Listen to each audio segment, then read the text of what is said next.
L'opéra cantonais est l'une des formes les plus importantes de l'opéra chinois. Il est originaire de la province du Guangdong et est populaire à travers tout le sud de la Chine et parmi les communautés chinoises d'Asie du Sud-Est. Mais comme plusieurs autres formes artistiques traditionnelles, l'opéra cantonais a du mal à attirer un public jeune. Reportage. L'opéra cantonais est considéré comme l'un des plus grands symboles des arts de la province du Guangdong. La Chine l'a inscrite à la liste de son patrimoine culturel intangible en 2009.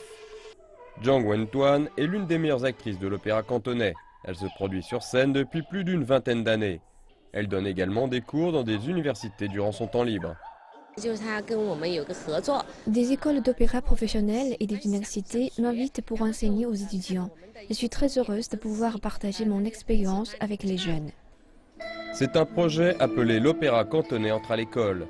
Les étudiants en sont les principaux bénéficiaires. Chaque mercredi après-midi, les amateurs d'opéra du Conservatoire de musique de Qinghai reçoivent 2 heures de cours délivrés par des artistes renommés. L'étudiante Liang Wenqi est l'une d'entre eux.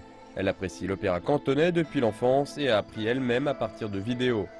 Après avoir reçu 2 leçons, elle a fait de rapides progrès. Selon elle, sans un tel mécanisme, elle n'aurait jamais eu la chance de rencontrer un maître de l'opéra en face à face. Les maîtres m'ont dit que quand nous jouons, il n'y a pas de jeu correct ou incorrect. Tout ce qui importe est la beauté de l'art. La Chine compte un grand nombre d'opéras qui ont été pendant longtemps une forme majeure de divertissement. Mais avec l'émergence et le développement des arts modernes, tels que la musique pop et le cinéma, les opéras traditionnels sont en déclin. Dans les années 50, il existait 360 sortes d'opéras chinois. Malheureusement, une centaine d'entre eux ont disparu au cours des 50 années qui ont suivi. Afin de faire revivre progressivement ces formes d'art, la première chose est d'attirer davantage de public.